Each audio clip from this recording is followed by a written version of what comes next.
ఓం నమ శివాయ. లలితాదేవ్యే నమ. శ్రీ గురుభ్యో నమ. శివానందలహరి 45వ శ్లోకం.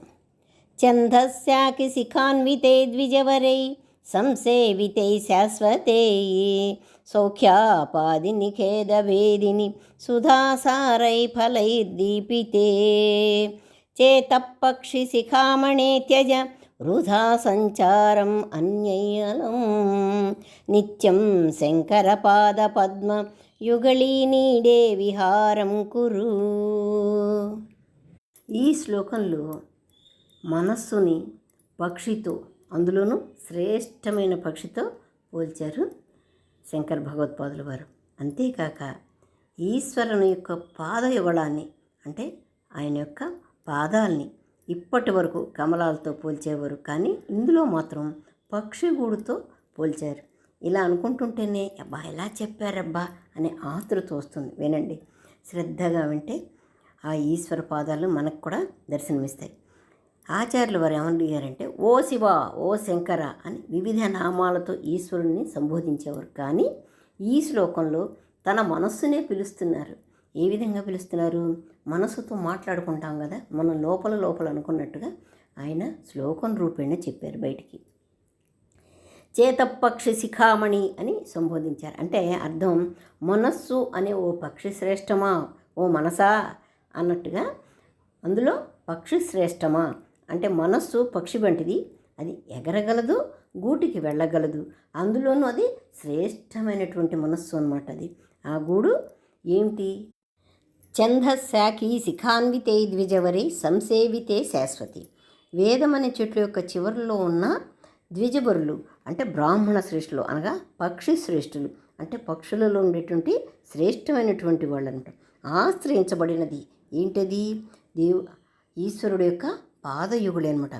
నిత్యమైనది, శాశ్వతమైనది, సౌఖ్యవాదిని, సుఖం కూడా ఇచ్చేది. సుఖం ఎక్కడ ఉంది? మోక్షంలో. అలాంటి మోక్షాన్ని కలిగించేది ఖేదభేదిని, అంటే కష్టాన్ని అవలీలగా తొలగించేది, ఖేదాన్ని భేదించేది అనమాట. అమృతం వంటి సారము గల ఫలైత్ శాపితే, ఫలములో ప్రకాశవంతంగా దివ్యలాగా ఉండేది. ఫలై దీపితే, సదా రక్షించేది, ఎప్పుడు మనల్ని రక్షించేది అయినటువంటి శంకర పాద పద్మయుగళి నీడే.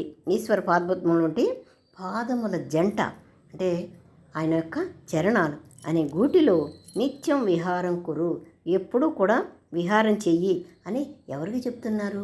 ఆయన మనస్సుకి ఆయన చెప్తున్నారనమాట. ఈశ్వర పాద జంట ఏందే పక్షి గూటిలో ఉన్నట్లు నీవు నివసించు, ఇంకెక్కడికి వెళ్ళమాకు. నీ యొక్క నివాసం ఎక్కడ ఉండాలి? ఈశ్వర సాన్నిధ్యంలో ఉండాలి.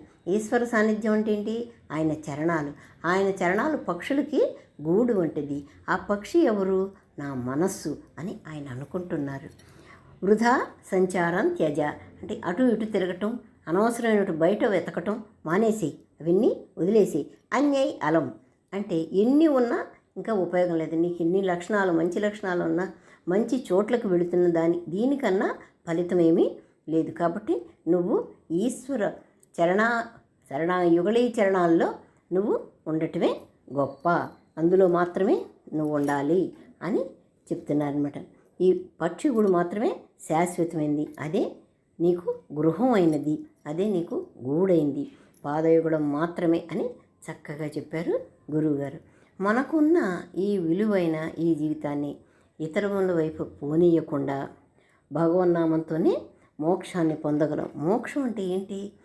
మోక్షం అంటే పైకి వెళ్ళటం అనే కాదు, భగవంతుడు శివ సాహిత్యం అనే కాదు. మోక్షం అంటే మనకు ఉన్నటువంటి ఈతి బాధలే కానీ, కష్టాలే కానీ, అనారోగ్యాలే కానీ, సమస్యలే కానీ, ఏదైనా వాటిల నుంచి కూడా విముక్తిని పొందుతాము. మోక్షం అంటే విముక్తి అని కూడా అర్థం అనమాట. అవేమీ మన దగ్గరికి చేరవు.